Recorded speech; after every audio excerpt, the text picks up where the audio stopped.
Alright, wala nang intro-intro. Palipidan natin si baby drone natin. So, ayan na nga. May nakita akong sunog. Pinalipad ko. Ayan. Ang layo siguro niya ang sunog na to.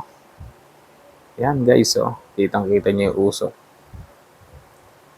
Siguro, parting, ano to, Makati. Yan. O kaya nagtahan. Yan, ayan, oh. Ayun guys, oh. O, di ba? Pero hindi ko siya ganong malapitan kasi masyado nang malayo. Yan, baka biglang mag-collapse si drone natin. Pulutin natin kung saan. So, ayun lang yung pinaka-top view natin. Yan, na nakikita nyo. Yan, yan, nilalapit ko siya ng konti. Yan, yan. So, ayan yung pinakasunog. Paano na rin siya. Pahina na rin. Yan, siguro marami ng bombero ang nagpupuntahan dyan. So, guys, ingat-ingat tayo. Yan. Mahirap na masunugan.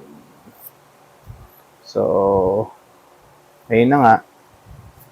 Iikot-ikot lang natin si drone dito sa QC. Yan. Para ipakita sa inyo mga kaganapan. So, oras niya kanina, naganap yan, no? Mga alas 4 siguro yan or alas 3 siguro yan. Yan. Tsaka paano na rin siya, pahupa na rin eh, no? Kulay puti na yung usok niya, kung mapapansin nyo. Yan, no? So, alright. Ayun ang kaganapan dito sa QC. Yan, yung sunog na yan. So,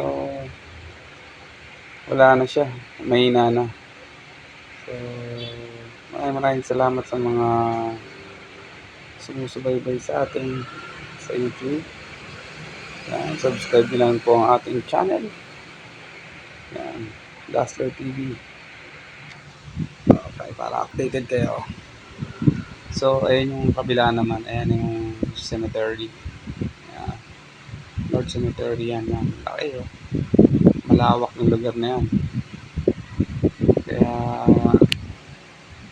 malapit, ano yan, malaki-laking cemetery dito sa, ano yan, sa La Loma. Yan. So, yung pinakamalaking cemetery dito. Yan. So, halos maghahapon na rin siya. Yan, oh. So, iikot ko na. So, okay. Ibababa na natin si drone natin. So, napatay na yung sunog. Salamat sa mga bombero. Lalo sa mga volunteer. Yan. Silang mabibilis na maksyon. So, let's go. Baba na natin si BA drone at palobat na ating drone. So, hanggang sa susunod na lang. Ingat-ingat. Always be happy. Bawal ang sad. So, bye-bye. Peace out.